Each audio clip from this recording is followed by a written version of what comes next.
minutes, so if you can find a seat if there's any left, or we just need to get Doherty up front here.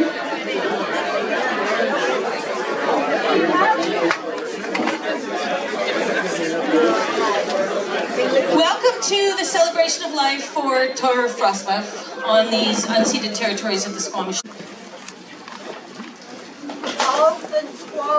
Often swallowing, Clea, Kamat, Kanat, Sa, Kahomish, Ochomeo, Kwa Queen, Kwa Inux, Qui and Koshaman, Linda Williams. Welcome, friends, relatives, all of the ones who knew and loved Thor. He was very dear to us. And he created an amazing community up in, what do they call it? No, the nickname for the Republic. Yeah, the Republic. Brackdale.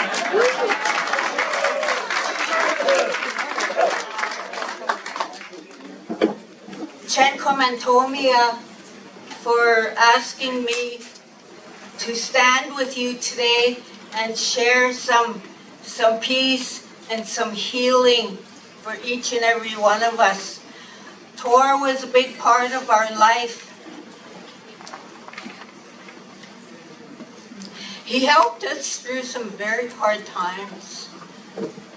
He always had a very caring, compassionate, listening ear for my love and I. And we always carry him dear to our heart for being there for us and being there for so many other people. And I really, really enjoyed sitting and talking with him, and he would tell me about all these new projects.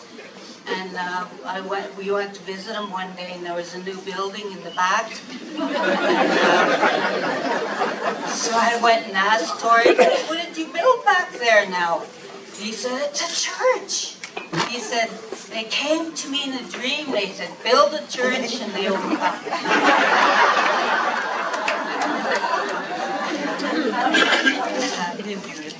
He was such an amazing man. He will be missed. And he now soars with the eagles that were his passion and his love. And he cared for so deeply.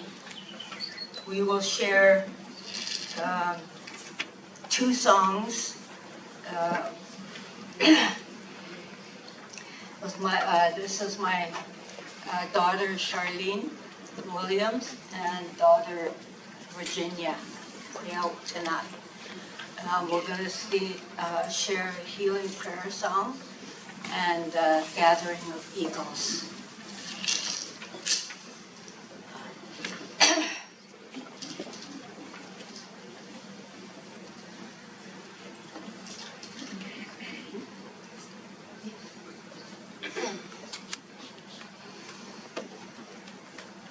Oh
No Chapman Wahat, Charlene Queer Sna, Tanachin Tlat, Yaquapsum Okomel, Scotmish Old, Onward Oaks Tin Squallowin, Hot Squad to Seats, Elk Tanoyat, Michuk to Seats. Good day, everybody. My name is Charlene Williams. I come from the Yaquapsum village, but I was raised in the village of Waywaycum, which is a stone's throw away from the Brackendale Art Gallery, just down the street there. So that's a traditional name for that area where the art gallery resides, is Waywaycum. And I'm thankful to see you all here today to honor a great man. I come here to stand with my stepfather, my Tisha, and my sister, as I know that Thor and Dort were very dear to their hearts. They spent a lot of time there and always ditched us every Christmas Eve to go and have a big feast up there with Thor. So I just wanted to be here. It's our teaching that, you know, we even if somebody is not close to us, if some of our loved ones have experienced a loss, we go to stand with them. So I'm here to stand with my family and give strength as they say goodbye to somebody who is so very near and dear to their hearts. I know Thor was very integral in raising my stepfather, so really want to be here to support him. And they wanted to share a song in honor of Thor's love for the Spakos, for the eagle. And it's a song that comes from our Skokomish relative, Sapalak, Bob Baker. and this song speaks to the gathering of eagles, or where the eagles gather. It's called the Sculptus Balcos. And so we would like to honor Thor with this song. It's a teaching in our culture that the eagle is very sacred because it's the eagle who flies the highest in the sky, and it's the eagle, the Spakos, that carries our prayers to the Creator. So asking or inviting you to have in your mind and heart a prayer for Thor as he makes his journey from this place to wherever he's going next, and prayers for those that he's leaving behind. So we'll share a Sculptus Balcos, gathering of eagles. I'm going to step a little bit away from the mic because I don't want to blast your guys' ears off.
Thank you, Linda and everyone.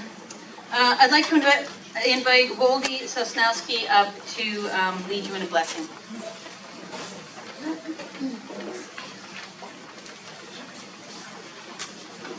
My name is Woldy Sosnowski. I'm a Presbyterian. Thor was not a Presbyterian. Thor was a Lutheran. It's lucky I'm not doing the gospel, because if we were Lutherans, we'd have to stand while we read the gospel. The reading this morning was like about 5 minutes long, so some of you are already there. So Thor was baptized a Lutheran in Denmark. I learned that from Doherty. And our doctrine says that our baptism delivers us from sin and death. And there's a validity to that, because all of us are sinners, and all of us are going to die. And yet, we hold this to this faith that, there's a goodness in each and every one of us. And that deep, deep goodness, that deep-hearted passion and compassion was so evident in Thor. Thor was one of those guys you could say was spiritual but not religious.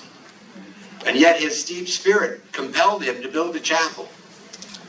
And he even talked to me about that. He said, "Can you get me a preacher?" And I said, "Well, I'll do my best." Thor and Doherty were so gracious and wonderful to us. I got to know Thor actually through an architect friend of mine named Chris Palloy. Some of you guys might have known Chris. He's an amazing man, crazy architect. And he had toured some of that building that was going on there. He's in pictures. I was looking for Chris, but he didn't get into the pictures. But he was there during that time. Thor had a way of commandeering anybody that walked on the lawn. Can you mix some cement, hold a hammer? And Chris is one of those guys who could mix cement and hold a hammer, and had the ideas and the skills to be able to finish those. But then a very tragic thing happened in the life of my wife Kathy and I. While our son Alex was a student in Doherty's art class at West Vancouver High School. Our son died in a fall in Whistler, and he was 17 for 3 days. He just turned 17, and he was really part of the Squamish community. He worked with a guy he and Don Jameson, you may know that name, were friends, and they were building a kayak course on a Mamquam, and so he was really embedded in this community in many ways. And at the same time, he was a student. And so when we honored our son Alex, there's a post in the Brennan Spotting Channel that honors him and remembers him there. And that was 30 years ago. It was 1992, December the 12th, 1992. And we came back with the group that was there, and we sat in the Brackendale Gallery and watched videotapes of him and talked about him. And from that moment on, and Thor reached out to us, and Doherty reached out to us, and we became friends in a way that was really quite remarkable. And that spirit that was compassion, that sense of wonder and understanding that the world is greater than what we perceive. And so that the creator that we just had invoked, thank you so much for your song. Thank you for that blessing. In my capacity as a man of faith, as a Christian, I want to bestow that blessing on you. I want you to feel that blessing that was part of Thor, that he shared with every human being that he encountered. That's something that is given to us as a gift from above, from our higher power. And Thor had that inside him, and you are all here today because of that higher power that he embraced and embraced him. And may that blessing embrace you today as we remember our dear friend, Thor Froslev. A blessing on you.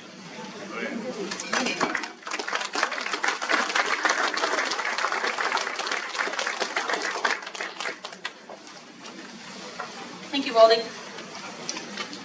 I probably should have introduced myself. I'm Patricia Heinzman.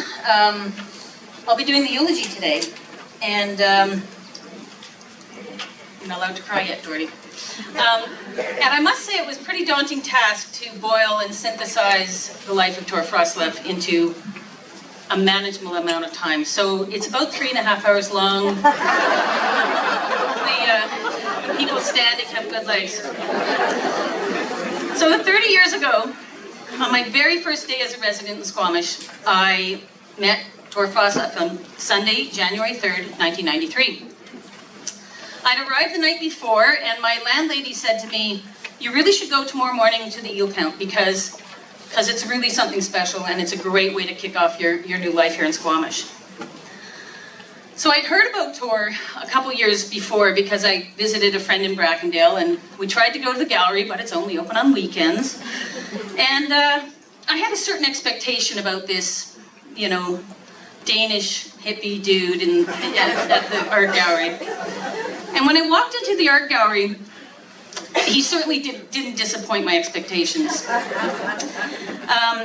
He was front and center as volunteers were coming in. He was barking at them, but he was also making them feel welcomed and warmly greeting them.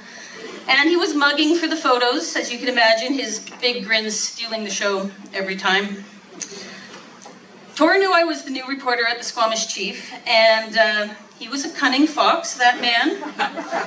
And he sent me to the most prolific concentration of bald eagles on the river, because he knew I would be very grateful in perpetuity. And of course I was. The day was eventful for a couple other reasons. I decided I was Tarzan, and I swung down this route on the bluffs near Wewicum, and I gashed open my knee, and I ended up going to the hospital on my first day in Squamish, and Dr. Kindry, another huge force in Squamish, sewed my knee up. And we got back to the gallery, and all the people there were very, you know, sympathetic and looking at my 9 stitches on my knee. And Thor, on the other hand, was having none of that.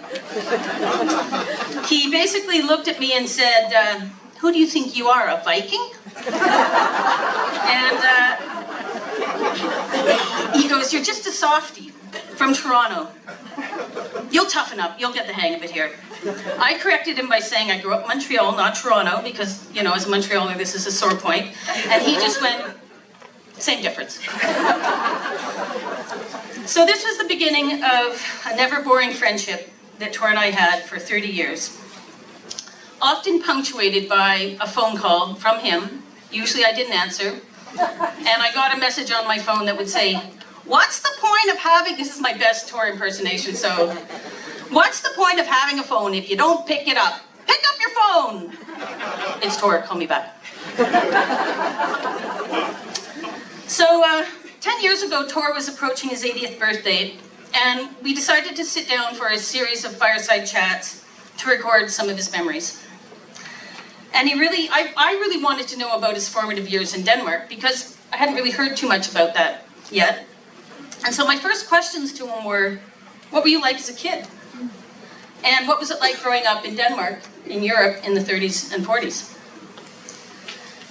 He talked about how hard his parents had to work, and how poor the family was, and how difficult it was in Denmark during the war. And how the war had left such an impression on him that it was the catalyst that made him want to leave Europe and move to Canada. And he could not see his future in a post-war Europe. But this is the story that really stood out to me, because it really speaks to who the essence of Thor is and who he would become throughout his life. Again, this is Thor, but I'm not going to feign a mimicry. I always had a circus in my backyard, and I was like the circus master. Jorgen, a neighborhood kid up the road, was the cannibal in the cage. But you couldn't really do that. You couldn't eat people. So really, he was the insect eater, eating spiders out of a jar. Then I had the Andrews sisters, who were these 3 girls living down the street that sang together. Then I had lion tamers and so forth. But we didn't have lions, we had lizards. So I'd take my jacket off, and I'd put the lizards inside and put my jacket back on, and then my shtick as an 8-year-old was I'd take my jacket off and I'd have these lizards crawling all over me. And I was the animal tamer. And we'd charge people money to watch our show. And then we'd go to the movies in the afternoon with the money we'd made. This was 8-year-old Thor in, I'm going to not pronounce this correctly, but Kruslinby, Denmark. Is that close enough? Okay, you can correct me later. Soliciting the help of friends, gathering like-minded creative people to participate in his crazy ideas. So no wonder, for almost 90 years, Thor continued to surround himself with imaginative, provocative originals who helped literally and figuratively build his legacy here in Brackendale. Thor was the quintessential ringmaster. He was sharp-eyed, entrepreneurial, charismatic, waggish even, with an inimitable charm, a showman to be sure, a con artist when he needed to be, opportunistic most of the time in the best sense of the word, and with an almost supernatural gift to get people emotionally invested in his ever-evolving passion that was the Brackendale Art Gallery. Thor and his first wife, Lise, emigrated from Denmark to Vancouver in 1957. Baby daughter Kai in tow, and an excess of New World optimism fueling their way. Shortly after their arrival, Thor heard about the new highway up Howe Sound to Squamish. On the family's first drive up the meandering Howe Sound in 1958 in their gray 1949 Pontiac Streamliner, he knew he'd found his zenith. Thor told me he had tried to convince Lise back in 1958 that they should invest in Brackendale, and that he wanted to buy an acre of land for $250 to build a hotel at Lesky's Crossing. Lise was having none of it. Her perfunctory response, as Thor put it, went something like this: "You're crazy if you think I came from Copenhagen to Vancouver, and now I'm going to live in this little place. You can forget it." It would take Thor 13 more years to return to Brackendale and start to build his dream. Thor's first job in Vancouver was as an elevator operator in a shoe factory. I have a whole paragraph on that, but I think I'll skip it. The factory closed about a year later, and he moved his family to Tassus, where he worked as a longshoreman. But after a serious bowel infection caused by contaminated water made Thor deathly ill, they returned to Lower Mainland, where he convalesced, and once he was better, he went back to the docks and worked there until 1984. The following decade in Vancouver is what Thor called his long history of hanging out. And to really understand the genesis of Thor as the person we all came to know, you have to understand the vibe and culture that was Vancouver's Gastown in the 1960s. Vancouver was the city of love and revolution, fueled by the flow of American draft dodgers escaping the Vietnam War. And Gastown, sandwiched between downtown and the seedier parts of the Lower East Side, was the pulsing center of Vancouver's counterculture, filled with artists and thinkers, and it really became the inspiration for Thor.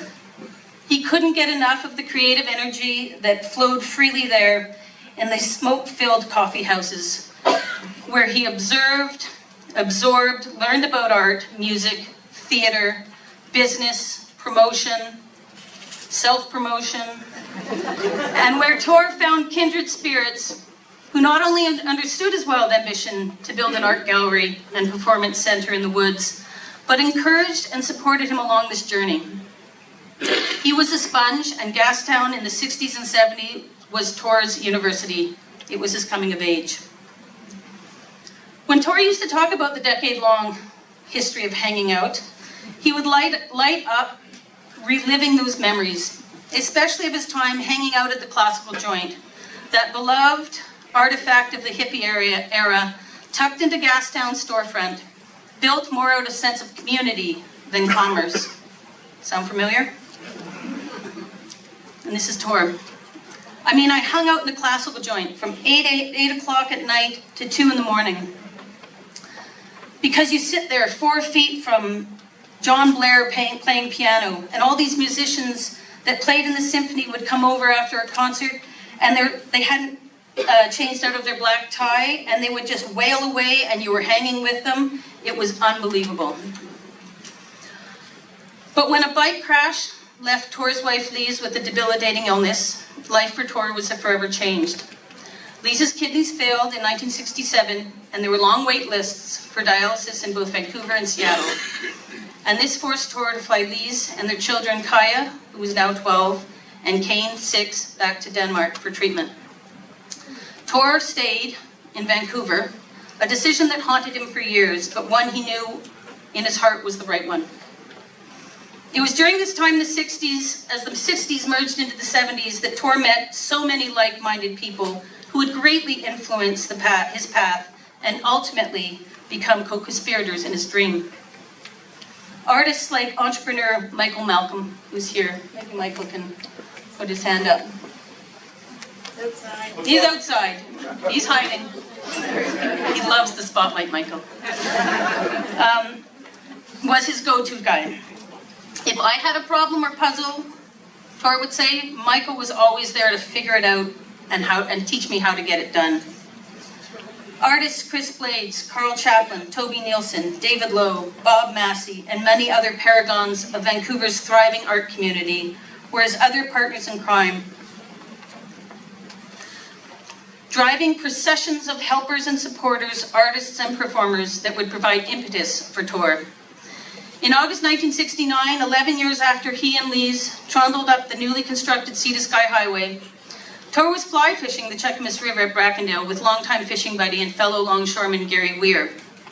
As usual, Tor was talking about his art gallery dream when Gary interrupted and said flatly, "I'm sick and tired of you spouting off what you're going to do. When are you going to shit or get off the pot?" These words were freedom to Tor. "We packed up our gear," says Tor, "and headed to the Brackendale right here." Tor is pointing down at the well-worn fir planks of the art gallery as he says this. Right next door there was the Alpine Cafe and service station, and Mr. Boomer was famous for his pumpkin pie. We were having coffee and pie and whipped cream, and I took a bite and looked out the window, and there was a sign that read, "Half-acre commercial property for sale," and there was a phone number. It was just like that. I phoned up the guy, and in January 1970, I bought the land and borrowed $1,000 from Gary to buy it. Then came a 2-year journey of planning and collecting. When I bought the land, I sold my place in the city and bought a 1-ton flatbed truck, Tor recalls. It was the first thing I bought. It was $375, but it ran and it was flatbed, so what else do you need? Some people chase ambulances. Tor chased demolitions. A building demolition on Granville Island or the waterfront in New Westminster, and Tor would be there with his flatbed truck. One day a friend called him up and said they'd seen a bunch of 6 by 12-inch beams down on the Fraser River. So Tor went to the classical joint, collected a motley crew to load his truck, and took the wood home.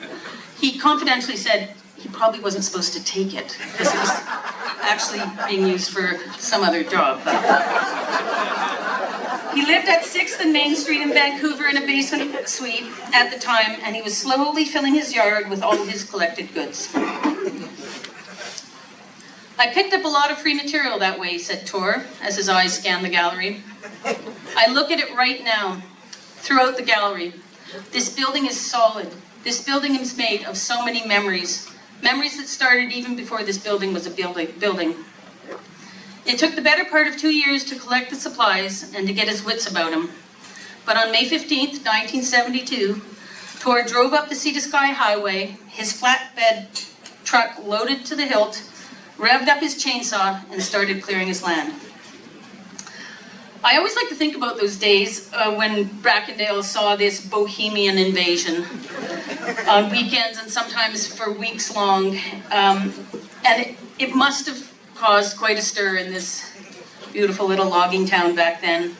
But I actually think that was part of the allure for Tor. He liked to be the provocateur, he liked to be a little brazen, and he took a lot of pride in that. Tor and I sat for hours back in 2012, 2013 as I recorded and took notes, and he talked and reminisced. He talked about his strategy to win over the neighbors in those early days. particularly the more discerning neighbors like Alderwoman Alma Cunningham and the gossipy Mrs. Campbell and Mrs. Wilson, by asking them if he could borrow things, like a ladder or a wheelbarrow, things he really didn't need to borrow, but they were an excuse to make an introduction and a personal connection with his neighbors. He would actually hold on to them and wait for them to ask for stuff back, too, just so they had to approach him. Thor understood that most people's first instincts is to be neighborly, especially when someone asks for help. He talked about how the first thing he did was to approach the police, hat in hand, as he would say, and befriended them, so not only were they not harassing his crew of hippie workers, but police actually looked out for his place when he was out of town. Or how he didn't know how to accomplish a particular job on the building, and he'd show up at the Alpine Cafe next door at 7 a.m. when all the tradesmen were gathered for coffee, and he'd ask them how to do this and how to do that, and then he'd go back to the gallery and tell his crew what needed to be done and show them how to do it. While building the gallery, Thor was living with his girlfriend Christine in an old gypsy caravan he'd bought for $65 with the help of his friend Poen Drummond-Burge. He fixed it up with a stove and made it into a livable wagon. That old gypsy wagon still sits as a time capsule of those early days building the bag in Doherty's beautiful garden today. 2 years after opening his doors, when his energies probably should have been focused on his fledgling business, Thor decided to run for council. It was an eventful 2-year term with Squamish's best mayor, Pat Brennan. He said this in 2012, just thought I'd point that out.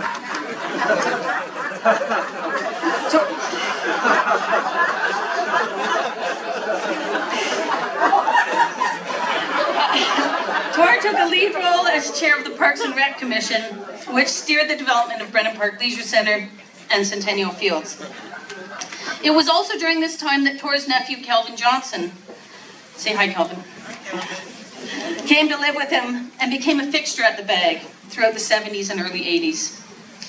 When the initial building was finally done and it was time to run a restaurant, it was Kelvin who Thor enlisted.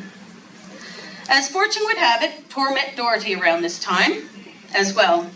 For years, Doherty's family had been making the journey up Howe Sound from their North Vancouver home to go hiking in the area. A visit to the bag became a regular part of a Jansen family excursion, particularly when hosting visitors from Denmark. This is Thor. I remember we had an exhibition on the houses of Hornby Island that featured photography, blueprints, and a slideshow of the funky, unique houses built there in the 1960s. And Doherty was here with a couple of engineers from Denmark and her mother, Eva. And as they were leaving, I ran out to the parking lot and asked her if she'd like to go out for dinner sometime. Doherty might have a different recollection, so I'll let her. We went on a double date with Chris Blades and his girlfriend, and as they say, the rest is history. As the 70s slid into the 80s, many of BC's musical innovators flocked to Brackendale to play at the bag.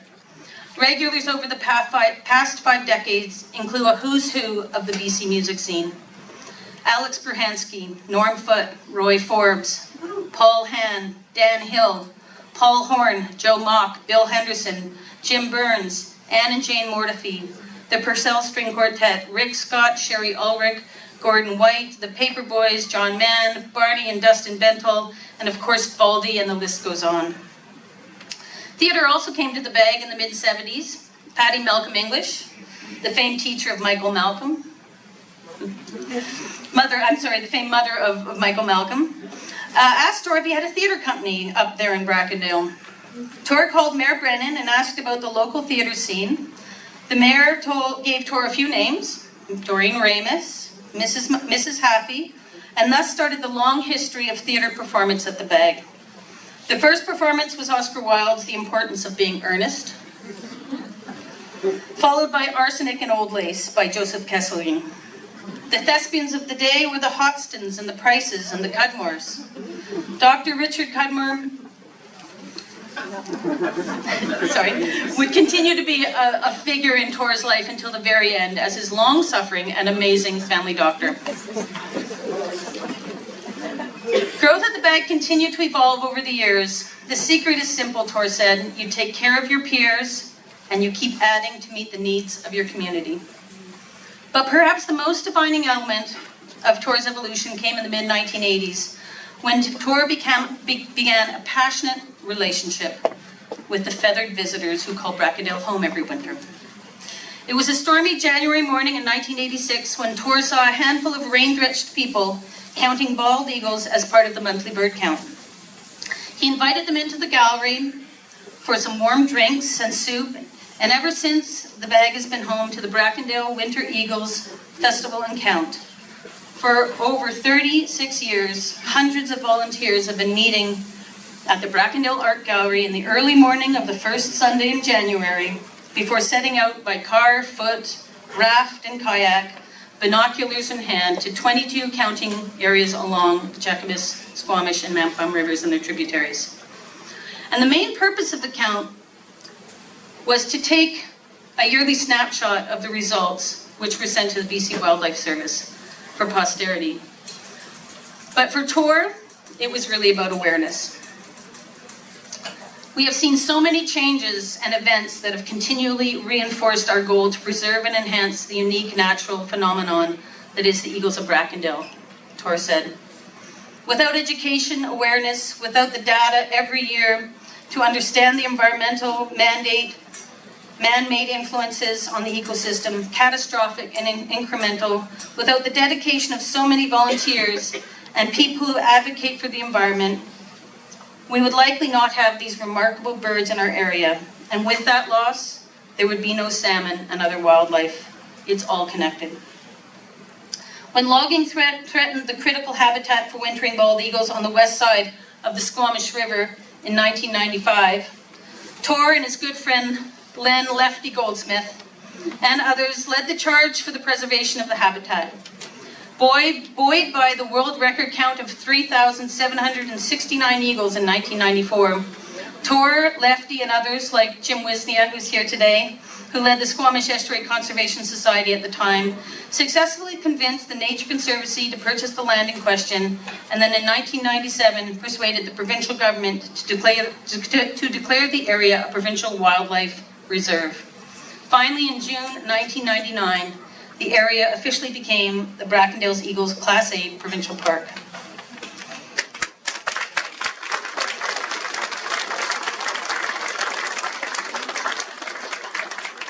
Thor's advocacy for his home of Brackendale continues even to this day.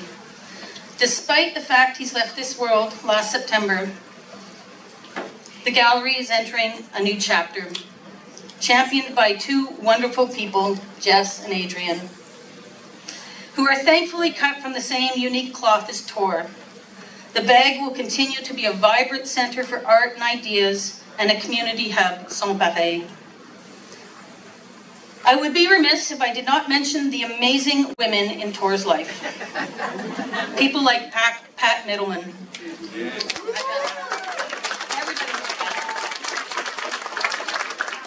Julie Malcolm, Dakota Hamilton, I saw Dakota here too. Leslie Alexander, Leslie Parrish, Christina Nick, and this is just naming a few. Thor would have been lost without these formidable women. And although Thor's body has returned to ash once again, he has left us all culturally richer and undoubtedly wiser.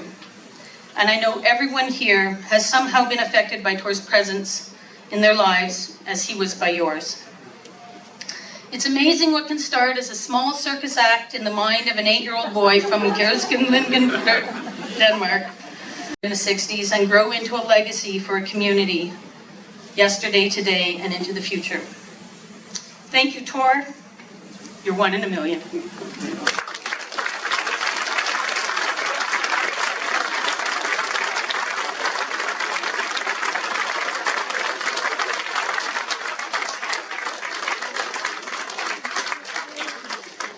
I'd like to invite up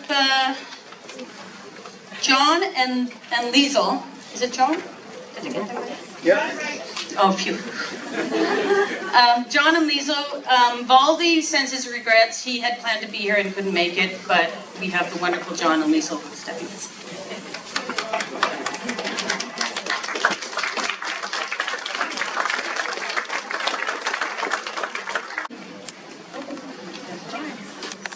I might steal this opportunity while I have the mic. The first time I met Thor, I had just joined the Bluesberry Jam show band. I was showing up for call time at the front doors, and Thor was at the door to stop me.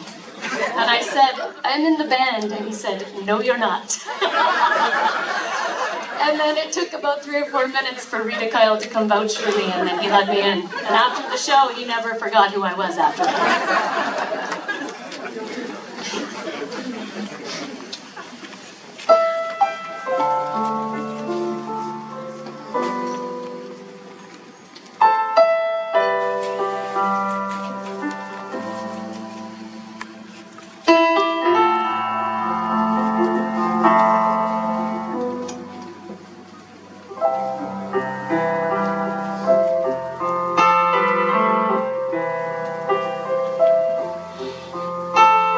I heard there was a sacred chord David played and it pleased the Lord, but you don't even care for music, do you? Well, it goes like this: the fourth, the fifth, the minor fall and the major lift, the baffled king composing hallelujah, hallelujah,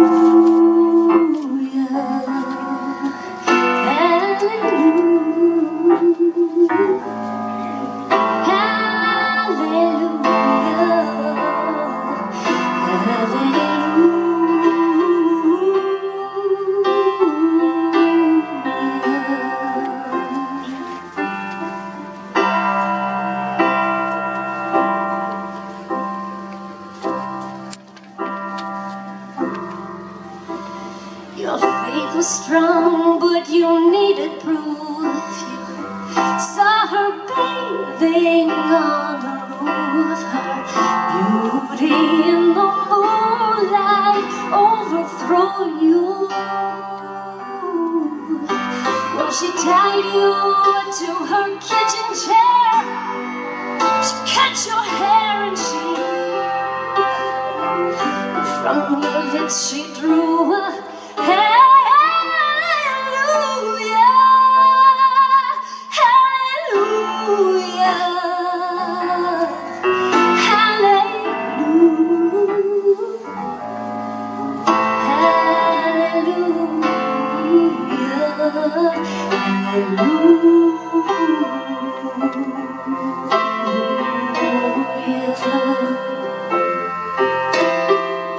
You say I took your name in vain.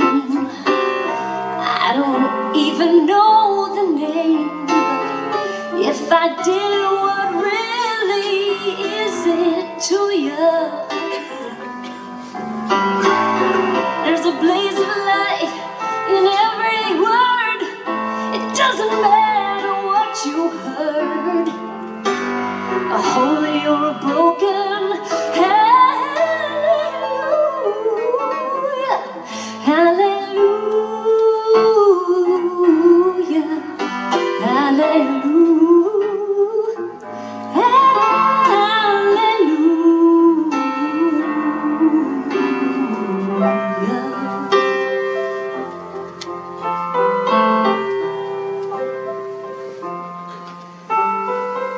I did my best, it was enough. Couldn't feel, so I tried to touch. Told the truth, I didn't come to fool you. Even though it all went wrong, I'll stand before the Lord of Song with nothing on my tongue but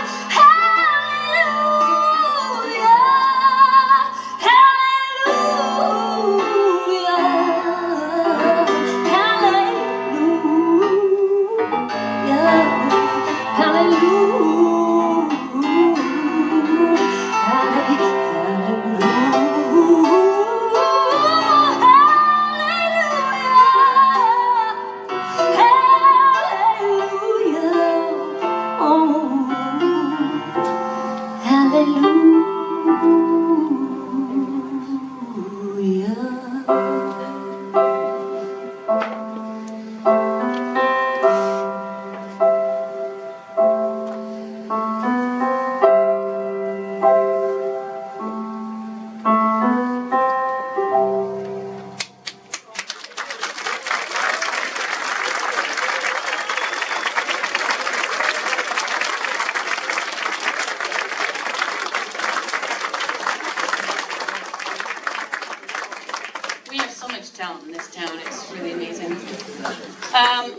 Except for the next person. No, I'm just kidding. This is a very talented Citizen of the Year. Please welcome Carl Halverson.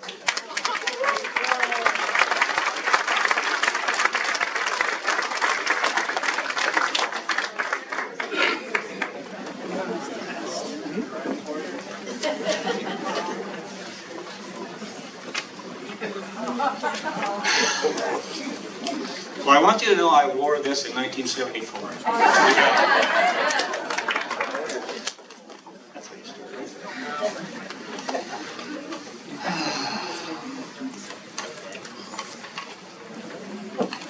I mumble and I mumble quickly. And if I'm doing either, please let me know. It's a warning. I've had two inspiring tours in my life, Thor Froslev and Thor Halverson.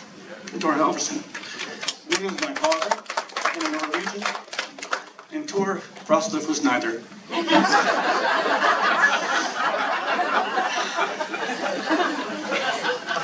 Yeah. God, I can't even read my own writing.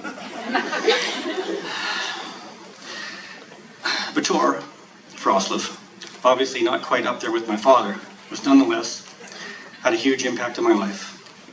Not just for Thor himself, or the obsessed vision he had for the gallery in Brackendale, but also for all the people he gathered and brought into the community. Folks like Baldy couldn't be here. I unfortunately had a run-in with Baldy at an Eagle Wing Ding where I sat beside him washing dishes and sang his own song back to him with the wrong lyrics, and he kept correcting me and I was completely oblivious. Who knew that his guitar wasn't named Norman? I was still embarrassed by the fact. Anyway, there were so many inspirational people that Thor gathered that really have impacted my life. I have to be silly, sorry. Big surprise. And particularly after the fine singers that were just performed. And this is a silly story, but not people know that Thor was a songwriter himself. One of his first songs was inspired by a letter he got from home, and it was recently rediscovered and translated from Danish. That, of course, is a lie. It is a Paul Hand song, but it is a song that is appropriate for Thor, and I'm not a good singer, and this could be really, really embarrassing, but remember that it's the lyrics that count, not the performance. You can sing along if you know it, but it starts like this, and oh, I hope this goes well. I got me a letter from my mama. She said, I heard you've been living in sin. Son, won't you try and tell me a lie, 'cause I'll find out in the end. Well, we tried to bring you up decent. We tried to give you a helping hand. But your brother Jack's brought the word back. You've been building on some Brackendale land. Oh, what you want to go and do a thing like that after all we did for you? Got your brother uptight and your sister up nights, 'cause we told them to stay away from people like you. Son, we've heard those stories about dope and drugs and things, and we know it's a great temptation for those who plays and sings. And sometimes we may be a little wrong in what we do or think. But son, if you come back home right now, we promise to let you drink. Now what you want to go and do a thing like that after all we did for you? Got your brother uptight, your sister up nights, 'cause we told them to stay away from people like you. I got the letter you sent me, and all I could do was stare. I fall down on my tired old knees. Lord, where'd you get that hair? Now I know that it's all the rage for young folks just like you. But son, can't you please tell me, wouldn't sideburns do? It goes on.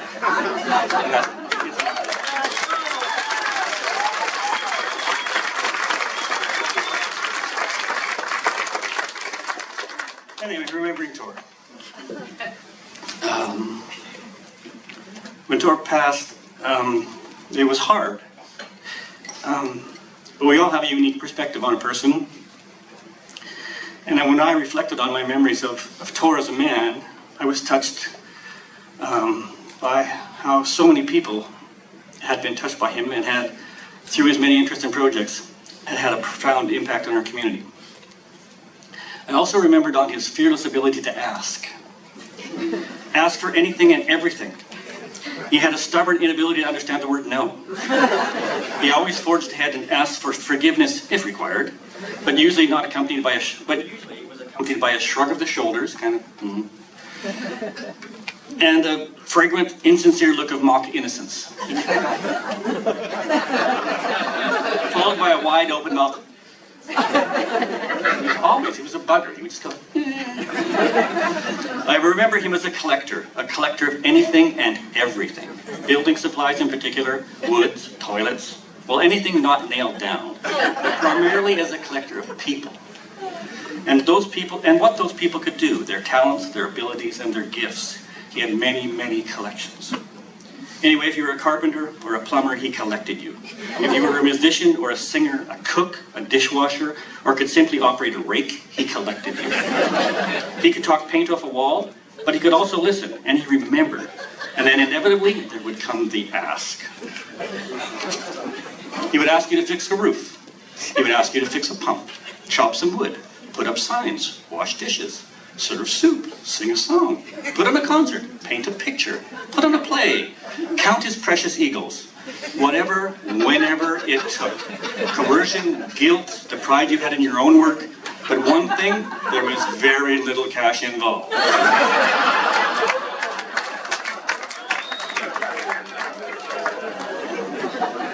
But the ask was always for a reason. It had a purpose. It was making the gallery or the Great Republic of Brackendale or Tor's unique vision a reality. It had value. Helping Tor was like tearing off a Band-Aid.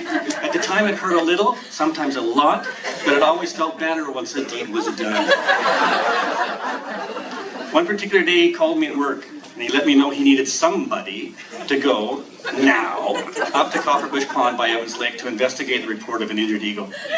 Tor had remembered that I had thrown a few towels over injured raptors and that Leona was a volunteer for wildlife rescue. So the two of us hiked up the hill to see what we could find.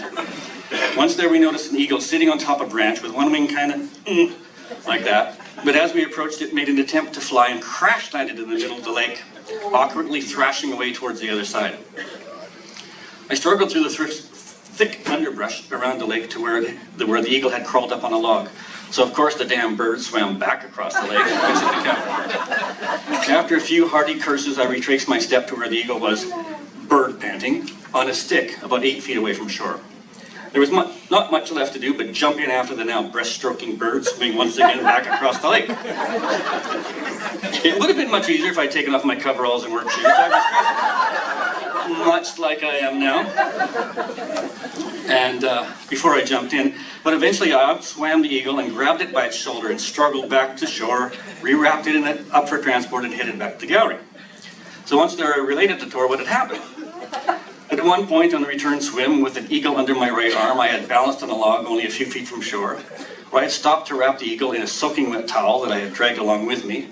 Thinking back, I have no idea how I survived that. I had an eagle in this arm and a wet towel in this hand, and completely dressed in work clothes and my shoes. And I found myself on top of a log with an eagle. I swaddled it, and I'm balancing, and I'm 8 feet away from the shore.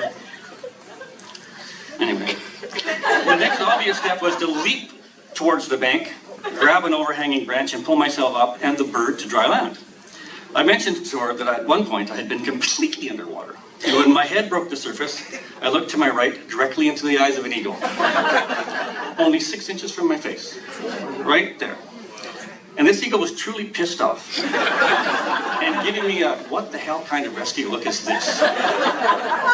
Anyway, Tor was listening, but he was kind of absent-minded, like maybe he wasn't really paying attention to this long-winded story. He chuckled at the appropriate moments, made all the right facial expressions of disbelief, but I felt he was distracted. It was then I realized, shit, in his head, Tor was collecting. He was storing it. He was saving information. I had made a fatal, terrible mistake. I had let Tor know that I could swim.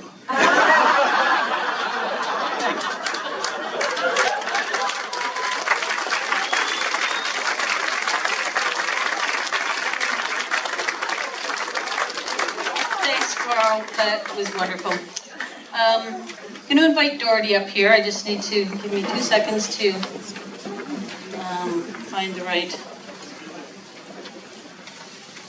So just I didn't know those were some hard acts to follow. Baldy was going to come and he was going to sing the good song, which some of you might remember is whenever he played the good song, Thor and I got up and danced, which was only then. No other times did we get up to dance. Oops, we're moving forward without me. So that means I gotta hurry.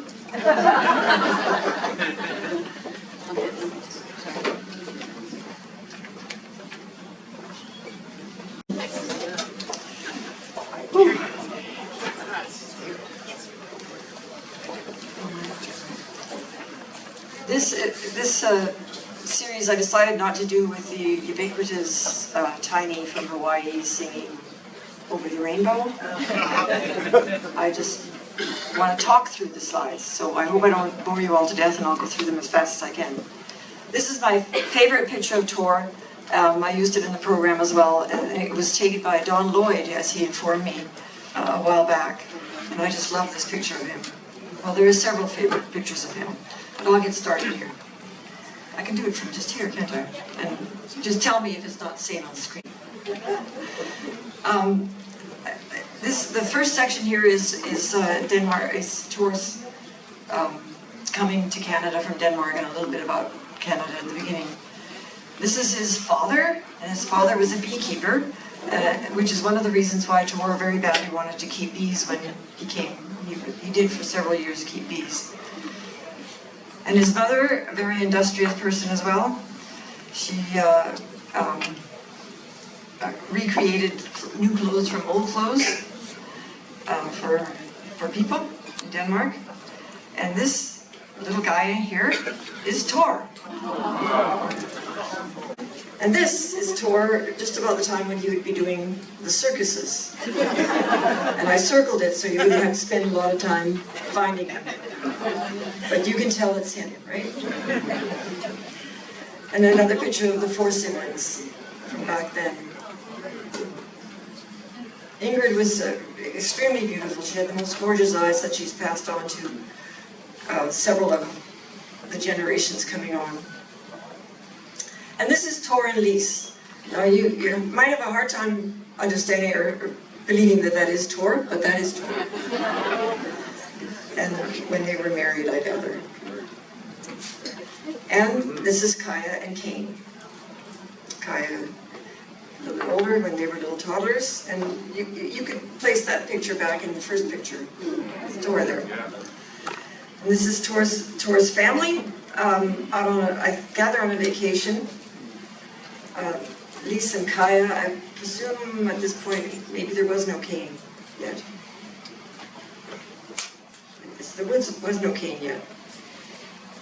And then Thor was always an outdoors person.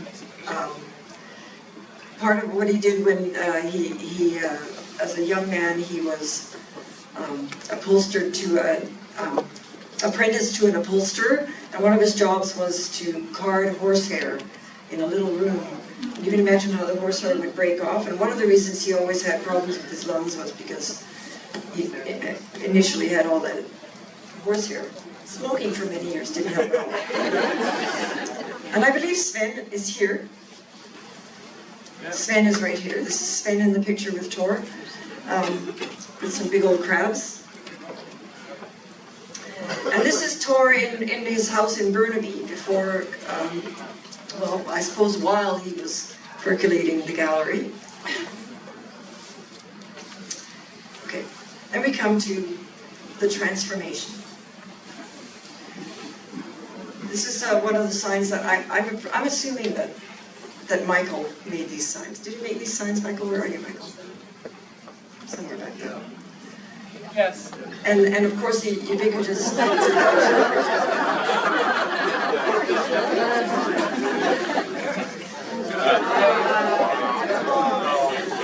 And this is what he turned into.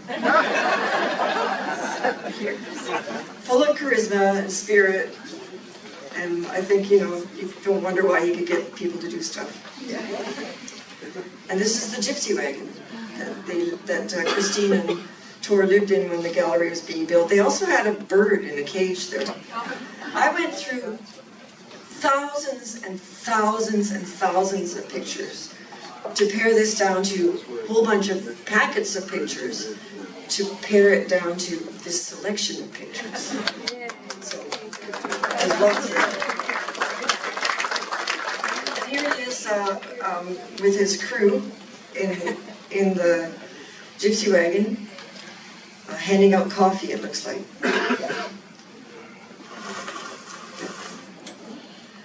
And this is Thor, and if you have had a chance to look at the costume at the back, the red costume, this is Thor in that red costume, with his long hair and looking very much like JC. And this is Christine. I do not know who this is, but this is Christine, who was his partner for the first 10 years of the gallery, and she was responsible for many things, including the Bragandell Art Gallery Society getting going. And anywhere where there's Thor, there's ice cream. And this is getting materials.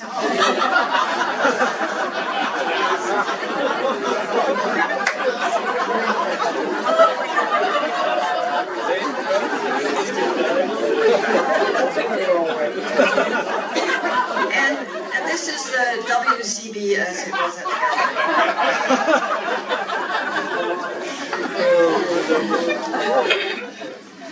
But for those of you who wonder if the building is a strong building, this was the beginning of it. These gigantic pillars on the foundation, or on their foundations, and that was quite miraculous that that could happen at all from someone who really had never built anything. Here's the floor rafters. And I used to worry about where the gas station was, but I now know for sure that there was a cafe and then a gas station. And then the ribs started going up, slowly. We're contemplating the next steps. Eventually getting to the roofing, which they made all the shingles for. And I put this picture on here because the building is there, but what a mess. Lots to clean up, and how much it has changed is amazing. And some days I suppose it was just Thor with a wheelbarrow. Nobody else was around. Wouldn't always be around. And then the gallery opens, but it's just that main building, just the main building of the hall.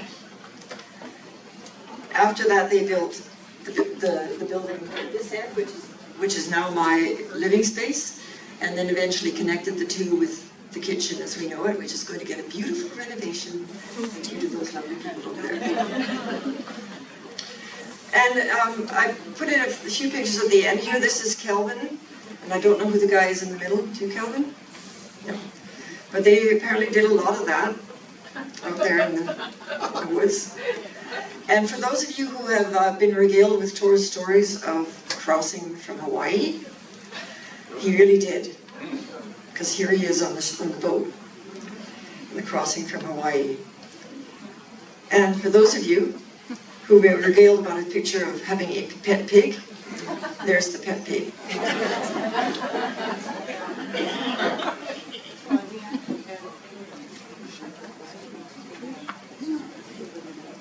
So this is Thor's family. This is some of Thor's family. Some of them, there are more of them now, and there are fewer on one end and more of them on the other. In Denmark, all gathered for a family gathering. Every time we went to Denmark, the family, both my family and his family, would put on a big party, basically. So, they're lovely. And Thor's brother, Bent, who was here for quite a while from time to time, and was a lovely guy. He died very close to when Thor died. And this is his son, Oyvind, who stayed with us for some time, and Some of you might remember Freya and Bracky. And that was me, I really did look at young. And I hummed and hawed about putting this picture in because it might be taken badly, but this is actually Kaya and Thor in the back of an extremely well-used Volkswagen Beetle. So the kids did come and visit Thor. You know, they went back to Denmark and they were basically brought up by Lisa's sister with her kids. And but they did come over and visit Thor various times. So this is Kaya, a little bit older again. And this is when we visited Kaya in Denmark. And Kane came a few times too, and fishing was really big in their lives. In Thor's life especially, there's a little section on that later.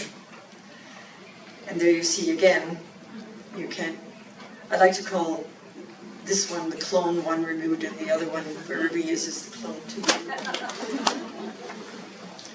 And that's Kane and Thor and Louis off on a train ride when we still had the trains going on our way.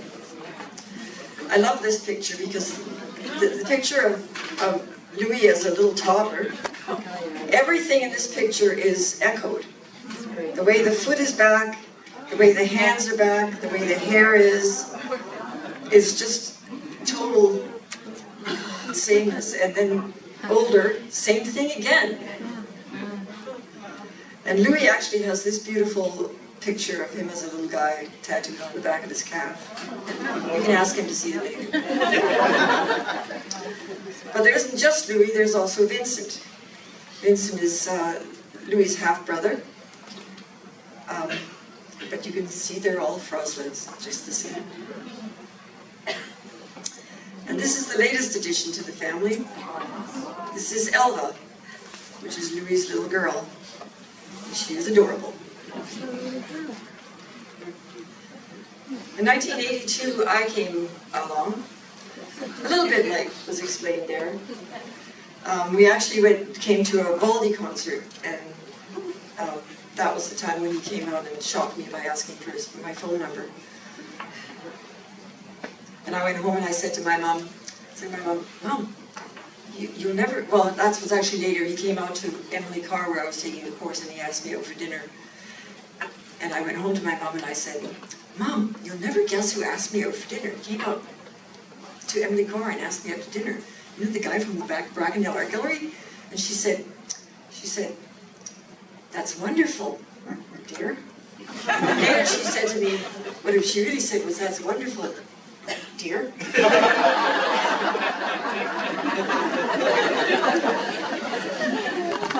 This is Thor with the dummy. We like to call that one the dummy. That I made while I was teaching. And I was teaching kids to make a stocking doll, and it started to look like Thor. So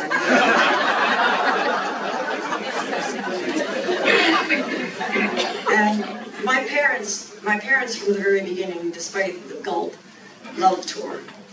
They loved everything about it, and they never could understand why they didn't say to me, for God's sake, run for your life. Because the collections officer at the North Shore Credit Union that I went to guarantee his mortgage leaned over the table to me, looked me straight in the eye and said, you don't want to do that.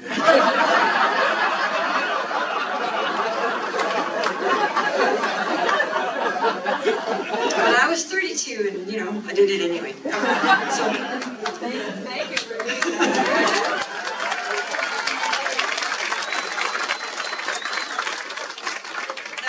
When interest rates were in the double digits. Anyway, Mom and Dad loved Thor. They did. And here is Thor with my brother-in-law Richard and my brother-in-law Frank, looking very young and probably at Christmas. And my sisters Ricky and Trudy at Canada Day, I believe that would be. Is it? After one, okay. And Thor with Nina. Nina came up for several years and ran she organized and ran basically the eagle count and did a beautiful job of it. She did. With the help of the 2 younger nieces as well, Mindy and Anna. And I put this in because Thor has the bragging points for putting 2 women through master's degrees, because he saw Christine through hers in psychology and he saw me through mine in education. And he always thought that every occasion required red roses. So you get red roses. This is Anna and Lindy and Richard on Laskeety, where they have a property. I don't know quite what they're doing, but this was such an adorable picture of them, I had to put it in. Shucking oysters? Probably shucking oysters. Yeah. And this was Lindy's wedding. One of the last times that Thor really got dressed up to go out. With his beautiful niece, and Anna, other beautiful niece, and Nina, other beautiful niece. And then we went to sections called building, building, building. This is what the gallery pretty much looked like when I arrived. There was no studio here. There was a big sign there. The place where I am now had big drafty windows in from this side, and big drafty doors in from the other side. Nothing like it is now. And this isn't particularly in order, but these first 3 pictures are Thor doing what Thor does when he has a new building. So here he is standing on the structure that has become the studio. And here he is standing on the new stage. And here he is.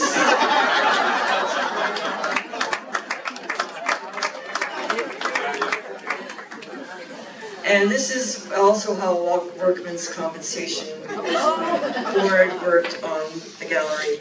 As you can see, his safety line is this guy's arm. And he's wearing, at least he's wearing shoes that tie. And not sandals.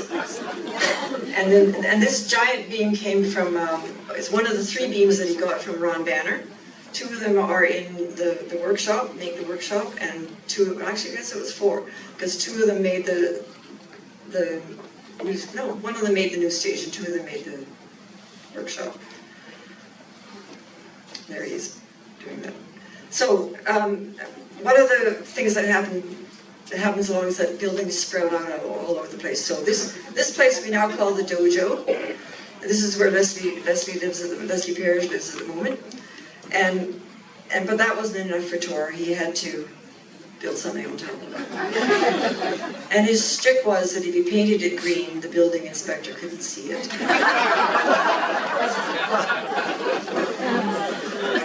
And then we have the chapel, and the chapel was dedicated by Joan Montagnes, who was a Katimavik with us and then a waitress for a while, and then she went off and studied lichen in the Arctic with a gun on her back, and then she became a Unitarian minister. So she happened to be available to come and do a dedication of the chapel. And this is Toby Nielsen. He's working on the eagle rescue area. This was a pool that Thor made that really, none of the birds that were ever in there really cared much about it. But we had to have this facility so that Thor could do what he really wanted to do, which was rescue birds. So here he is with an owl that somebody brought or he picked up somewhere. And one of the things we did is we went down to Bainbridge Island and took a course in wildlife rescue and did things like gavage, hummingbirds, and other. Yes. Well, I don't think I ever tried that. Gavage is when you feed it with a tube, but they were dead birds. That they had, roadkill birds that were frozen. And what I learned was that I really didn't want to do this. But Thor still wanted to do it.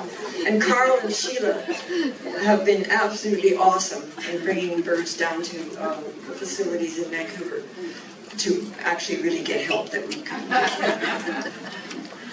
These are the beams, what ended up as the ribs for the new stage. And this picture here you see the model for the new stage.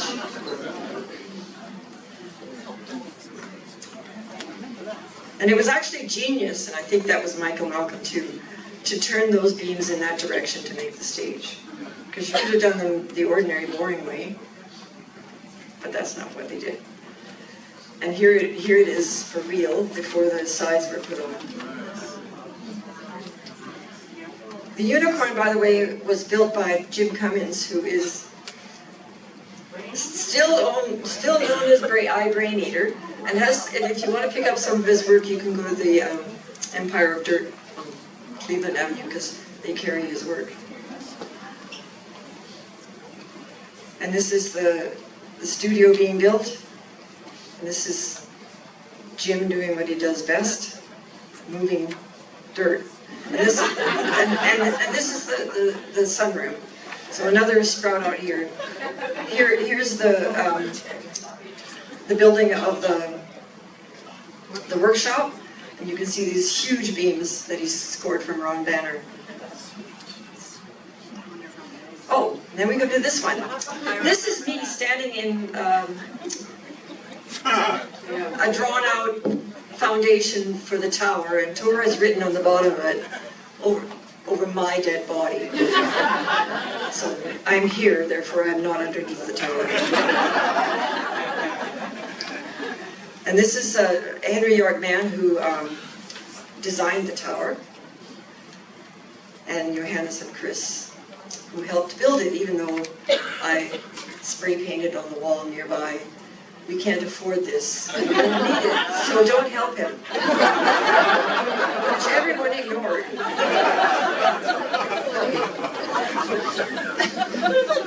And there's the foundation. And I don't have a picture, but I have a picture there was a picture of all the people standing around here, including the mayor, what was his name? Addie? Ian Sutherland, standing there with the scissors ready to cut the ribbon, and he turns to Thor and he says, "You do have a permit for this, don't you?"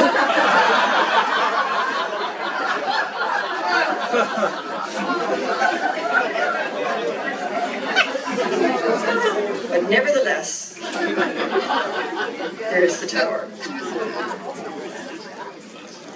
So a little bit about Thor not building. You might have a hard time figuring out why this picture is in here, because who are these people? Well, the one with the pipe in his mouth is Thor. Yeah. Want to repeat that? The one with the pipe in his mouth is Thor. And he was one of the founding members of the totem fly fishers. And this is Thor with a big fish and his friend Klaus. I don't know what Klaus is doing. And I just put this in because this is his fly fishing gear that we carried all over the place on holidays, although it rarely came out, but sometimes it did. Here he is, having a lovely time. He was actually a very accomplished fly fisherman, although that did not mean you got to eat fish a lot. There he is again. And we did do some nice holidays. We went to Hawaii, we went to Mexico. This is Thor with an Alaskan Christmas tree. If you can see what that is.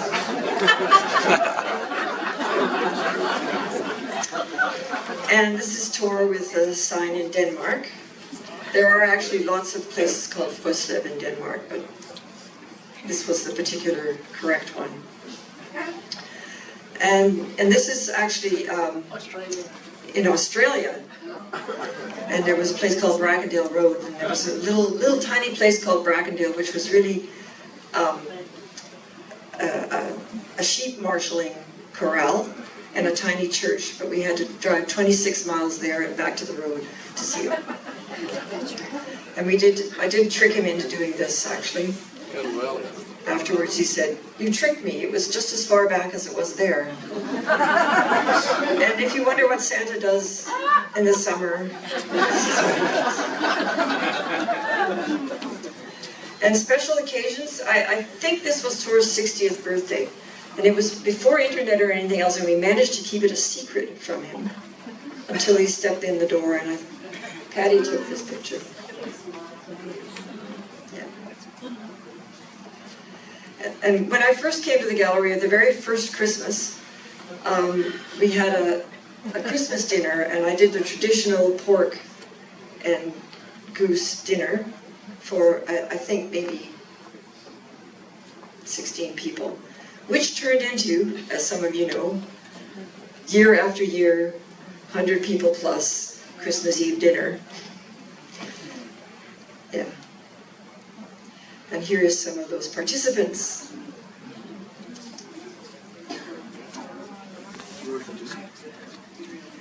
Obviously having a good time. And of course, the eagle count was very big for Thor,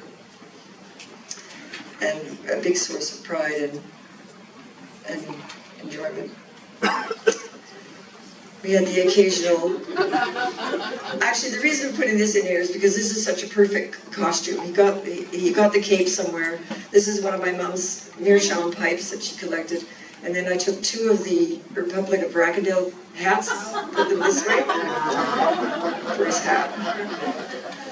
And at one point, some lovely people, Patty and Glenn, got together and nominated Thor for a Community Achievement Award, and then came with us to Victoria for him to be awarded it, his beautiful medal.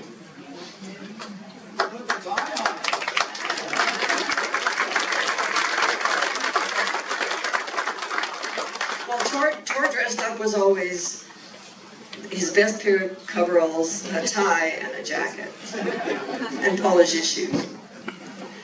And then this great honor that we just had recently, which was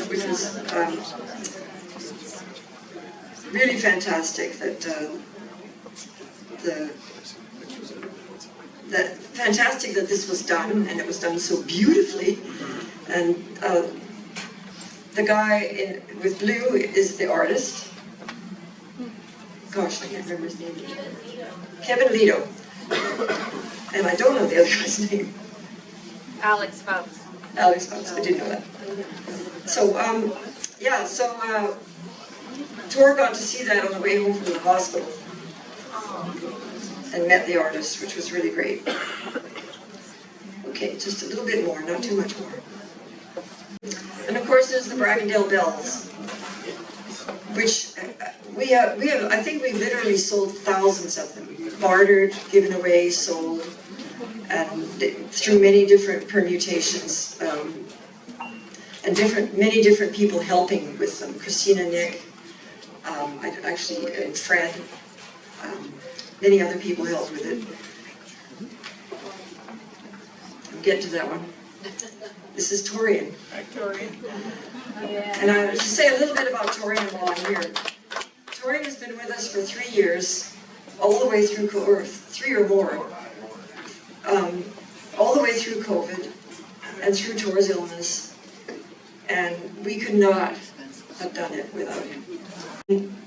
Although many different people have done welding of the bells, this is Richard, my brother-in-law, who has done the last few batches, and I hope he's going to come up and do the last batch.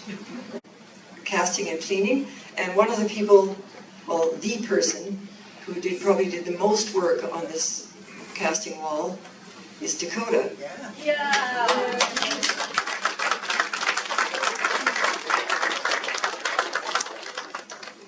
Yeah, she did tons of it. She cast faces, she did the cement work, she cleaned them off, and she did a great job.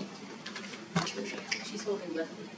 Nell Fall Fair, which was one of Thor's great projects.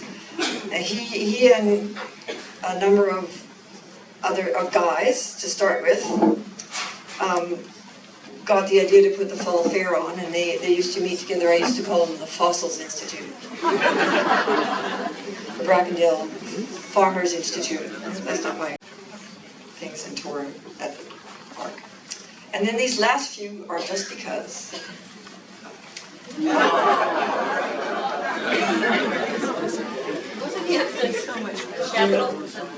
I don't know where this was, or why, actually. That's how he came over. That's how he came over.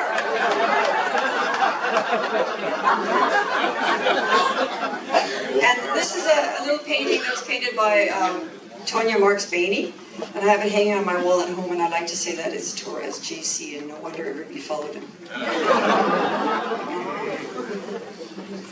And of course, there are lots and lots and lots of publications, stories in newspapers all over the world, Germany, Denmark, about Tor and the gallery and the Eagles. This is just one of them in his domain.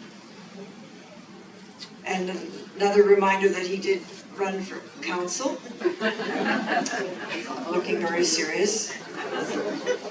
And the story is told that Brennan once said hello to him. He said, "Hello, Alderman Hippie." And Tor said, "Hello, Alderman Redneck."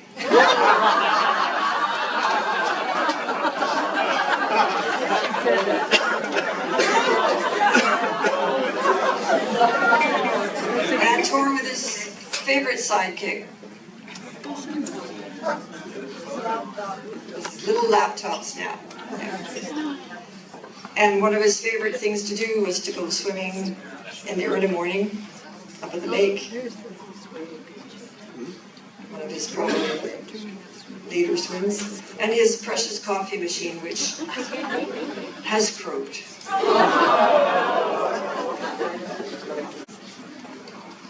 And his famous breakfast with the pickled herring and the eggs. And like the pickled herring, whether you wanted it or not. And this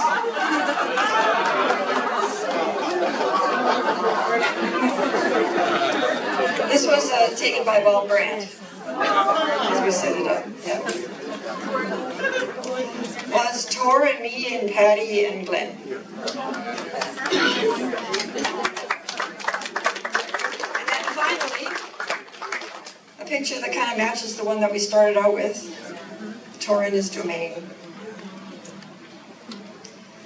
Oh, and then if you've been paying attention at all to the screen as you've been here, you've seen the pictures that have been running, and they'll be running for the rest of the thing.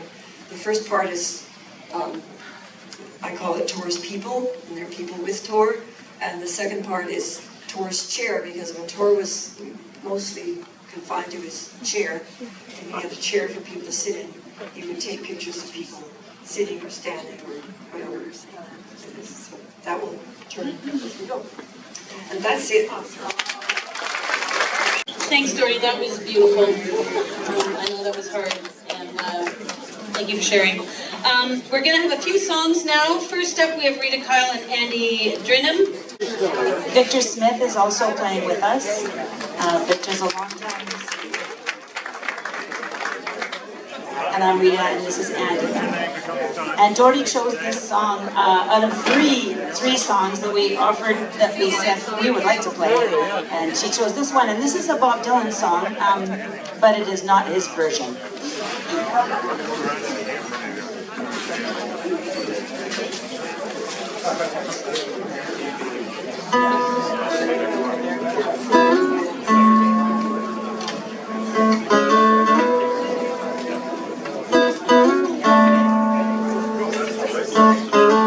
I've seen love go by my door, never been this close before, never been so easy or so slow.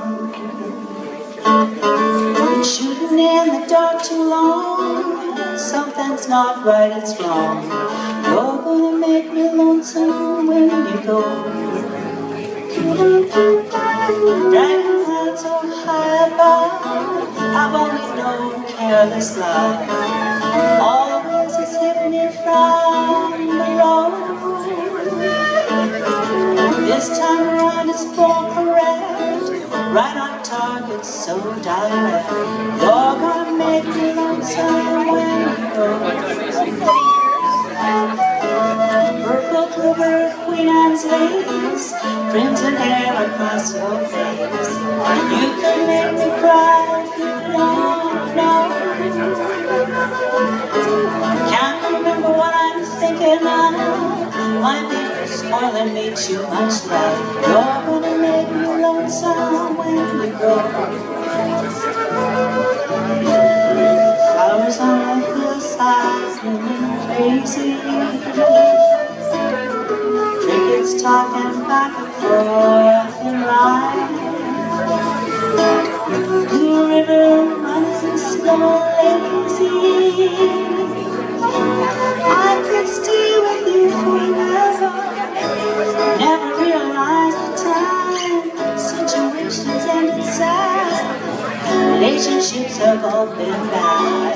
Mine have been like the lanes and river. There's no way I can compare all these trips to this affair. You're gonna make me lonesome when you go.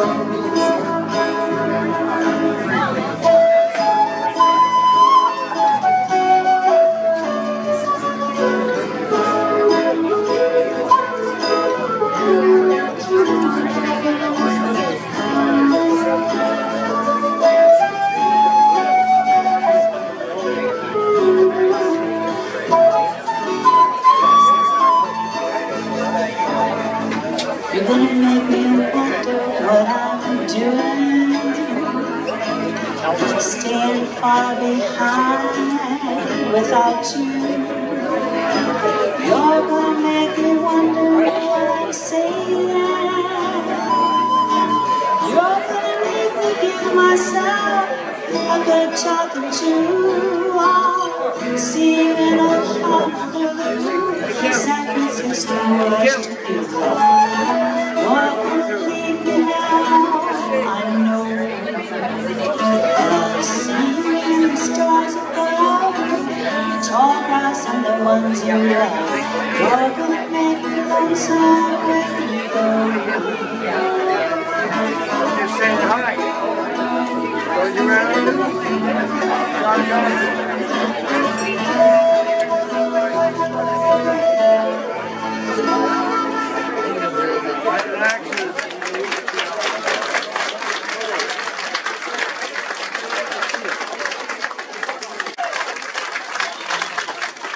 Well, thank you, Norman, and thank you, Thor, for being there. Now, if you take a moment and look at this guitar, can you see it okay? I can't, but you can. I'll show you the back. Okay, there's the back. I'll show you the bottom. And there's still a bit of shine there. But when I first played the Brackendale Art Gallery in 1974, it was totally shiny and only 2 years old. So anyway, Thor welcomed me up to the gallery. I think it was the fall of 1974 was my first of many shows. And I hadn't made any records yet. I was 21 years old, out playing my tunes, and he'd heard me somewhere. I think he heard me opening for Rita Coolidge in the fall of '71. He was at that show, and so he gave me a shot, and I might have made $1 or $2. Not sure, but that doesn't matter. Anyway, I, through the years, back and forth to the gallery, and so thankful. My first album, we brought the band up for a show that summer of '75. Many memories of Thor and his generosity, and you just couldn't help but do what he wanted. So he phoned me up I'd come. And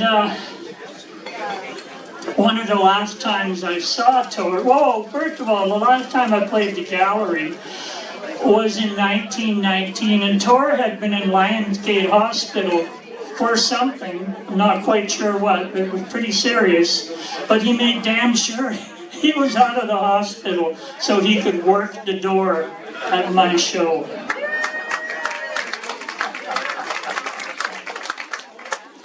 And the last time I saw Thor, we were all at the Rogue Folk Club at the St. James Hall in Vancouver for an event for Rick Scott, who at that time decided he'd join me in the BC Entertainers Hall of Fame.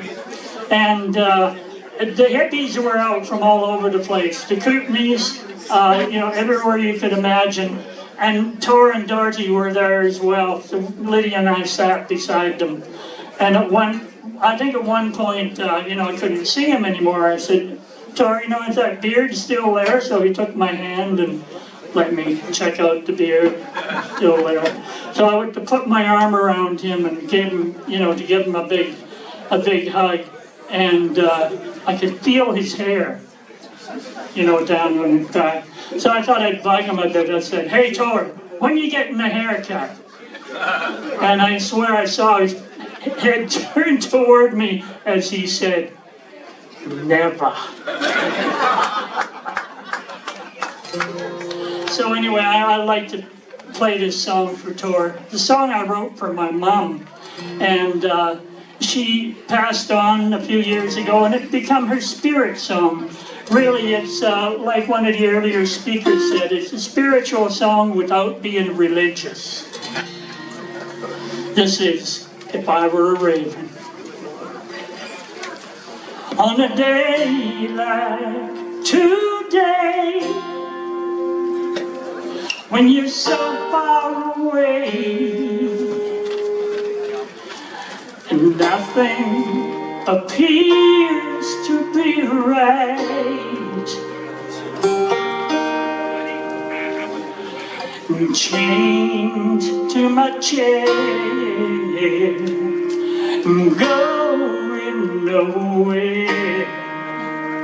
But if I had wings, I would glide through this night. Yes, if I were a raven, I'd fly to be by his side.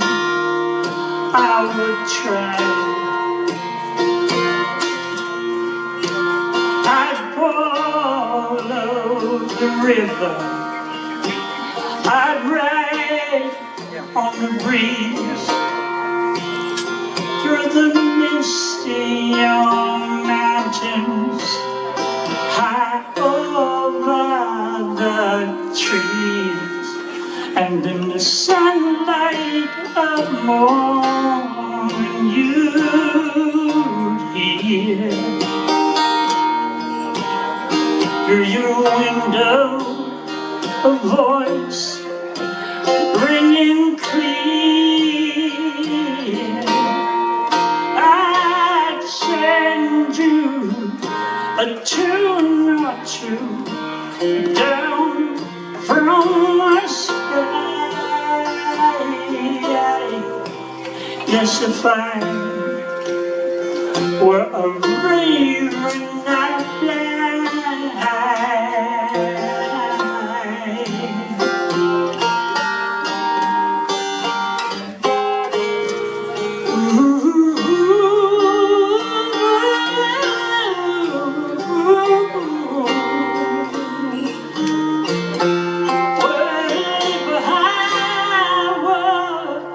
A raven that flies to be by his side, I would try. I'd follow the river, I would ride on the breeze through the misty young mountains, high over the trees, and in the sunlight of morning you'd hear through your window, a voice ringing clear. I'd send you a tune or two down from the sky. Yes, if I were a raven I'd fly. Yes, if I were a raven I'd fly.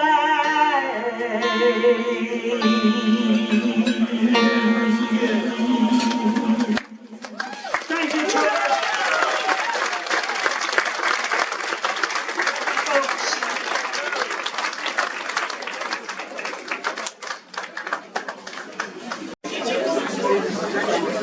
Okay, I do have some words. Can people hear me outside still? Good. Because here it is. When Thor first came home from the hospital to a hospital bed, and all that was involved with that, I was terrified. I was terrified that I was not going to be up to the job. But I was. But with a lot of help. I will never forget, I will be forever grateful to the caring team at VCH who taught me the ropes and cared so graciously for Thor. And to Dr. Cudmore for sticking it through with us right to the end and taking such good care of us through all those years. I also want to acknowledge that in the time between Thor's death and now, we have lost other people, and before that, we've lost people. And that there are other people in this community who are dealing with partners, fathers, who are needing their care and leading up to similar situations, I suppose. So I want to acknowledge the difficult times that they are having and have had with their loved ones. I also want to make some big thank yous. And if I leave someone out, I'm really, really sorry. I want to thank Michael Malcolm for being Thor's best friend forever and ever.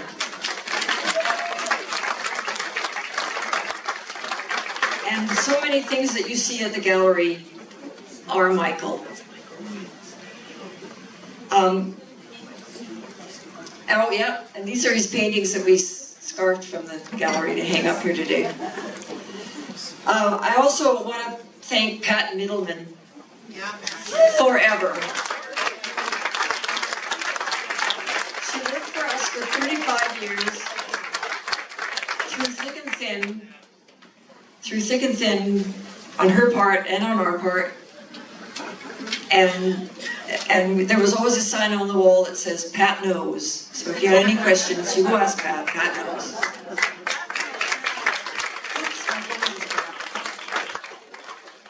I also have, I thanked Torian, but I really want to thank Torian again for helping us through these last years. It's not always easy to be around. Oh, he was good. He's good. And of course, Patty. Patty, when Thor died, Patty was my rock. She was right there. Well, before Thor, when Thor was coming home from the hospital, she was also my rock. But when Thor died, she was right there, and she led me by the hand through all the things that had to be done. And that was really wonderful. My phone keeps clicking out.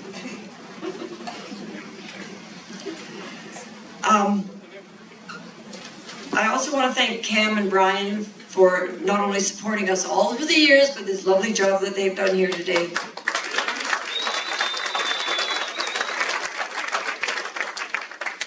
And Tim Sear is videotaping this and is going to do some fine editing to turn it into something that can be posted, hopefully. Yeah.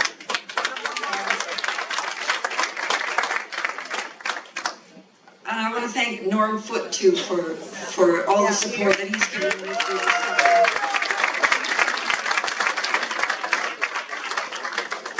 And if they're all still here, is Adrian still here? Oh, darn.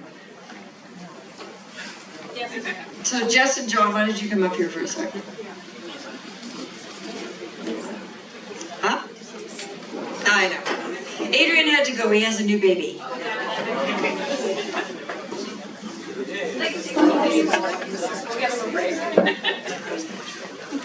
These are two of the three people that are going to turn the gallery into the wonderful.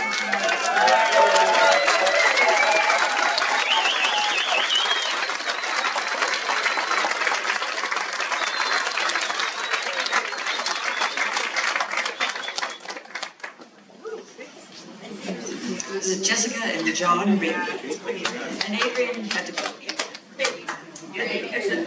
We're calling the bag our baby, and he just had a new baby. We all have new babies.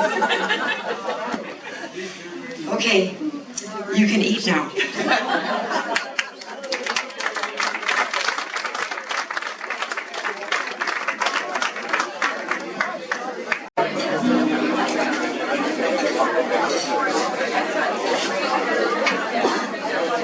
If I were to say some words as opposed to sing, do you think anybody would listen? I'm going to try, because I want to talk about Thor, and I want to talk about the grassroots jam at the bag, which he encouraged and allowed. So I'm going to give it a whirl and we'll see what happens. I can't remember the first time when I discovered Thor's wonderful creation, the Brackendale Art Gallery. But it was much more than what the name implies. I'm sure you know that when you approach the property, you enter a magical world. I don't think this is going to work. Okay, I just want to talk briefly, the grassroots jam at the song here. All right, perfect. So I'm going to sing I'll Fly Away, and I want anybody who knows it to sing along with the chorus, and harmonies are welcome. I've changed some of the words, so it applies to Thor. All right, here we go.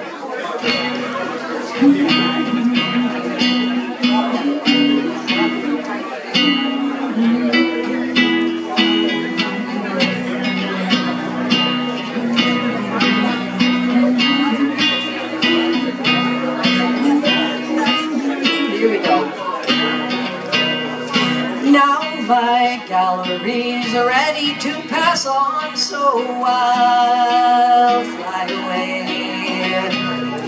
Now I know that tradition isn't lost. I'll fly away. I'll fly away, oh glory. Sing along. I'll fly away in the morning when I die. Hallelujah, by and by, I'll fly away. Where are you singing? I'm not hearing you. Come on. Here's the next chorus. Just a few more weary days and then I'll fly away to a land where joy shall never end. I'll fly away. Come on, sing. Every way, oh glory, I'll fly away in the morning when I die. Hallelujah, by and by, I'll fly away. You can clap too, that shows you're listening. All right, I'm trying. So this morning when my life is over, I'll fly away. My name's Jocelyn. Thank you.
Thank you, Tor. Thank you, Dorothy.